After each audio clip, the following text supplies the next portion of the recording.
रांची नाम के गांव में एक ठेले पर एक आदमी मटन चावल बनाकर बेचता था। वो एक बड़े पतीले में मटन करी बनाता था और पास ही एक और पतीले में वो चावल पकाता था। फिर दोनों को एक साथ एक थाली में डालकर लोगों को देता था खाने के लिए। लोगों का ये कहना था कि वो बहुत स्वादिष्ट होता था, इसीलिए ज्यादातर लोग वहाँ खाने के लिए आते थे।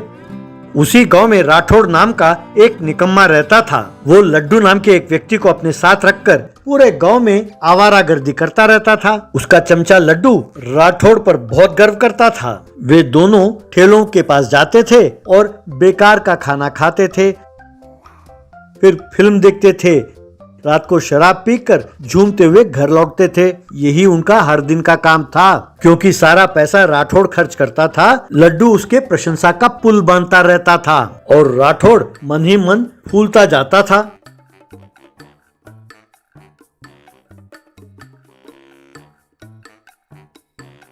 एक दिन दोनों कहीं जा रहे थे कि अचानक लड्डू ने उसे रोका और कहा, दादा जरा रुकना तो सही, वहाँ देखो क्या हो रहा है। राठौड़ ने उस ओर देखा तो वहाँ उसने पाया कि ठेले के पास एक आदमी कुर्सी लगाकर बैठा है। तब राठौड़, अरे कोई बैठा है ठेले के पास तो क्या हो गया।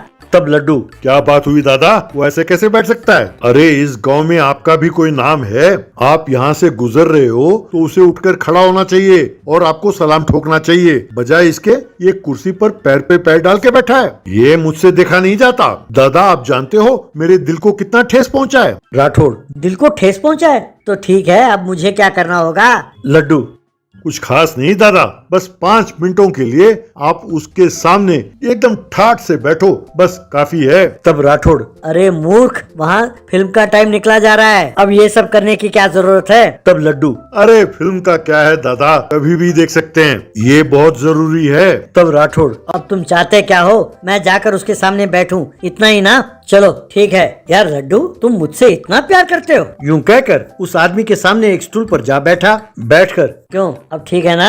यूं पूछा। तब लड्डू, बिल्कुल ठीक है दादा, अब आप उससे ज्यादा स्मार्ट दिखते हो। तभी सामने बैठा व्यक्ति अखबार खोलकर पढ़ने लगा।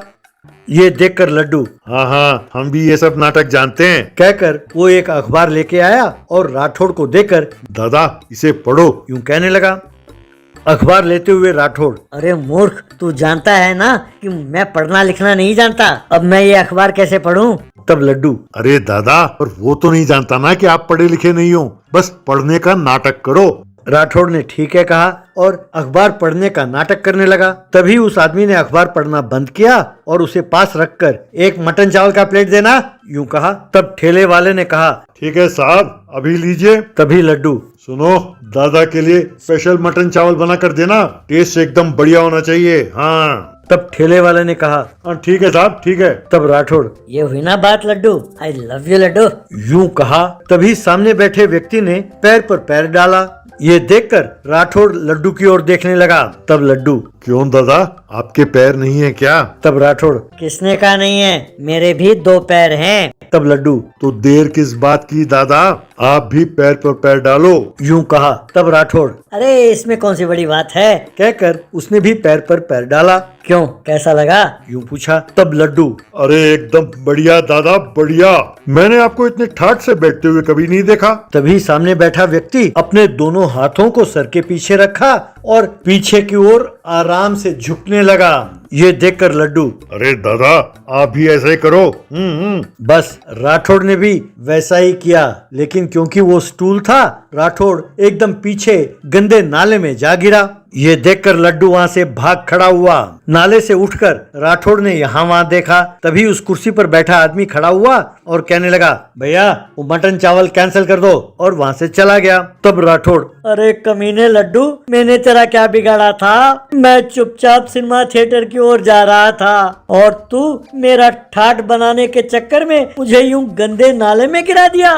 कमीने, तू चाहे जहाँ कहीं भी हो, मैं तुझे नहीं छोड़ने वाला। यूं कही रहा था कि तभी ठेले वाला, भाई साहब आपका मटन चावल तैयार है। तब राठौड़, क्यों रे, अब मैं तेरे लिए भी मजाक बन गया हूँ। ठहर जरा, आकर तेरी खबर लेता हूँ। कहकर कमर पर हाथ रखते हुए लंगड़ाते लंगड़ाते वो घर की ओर चलने लगा।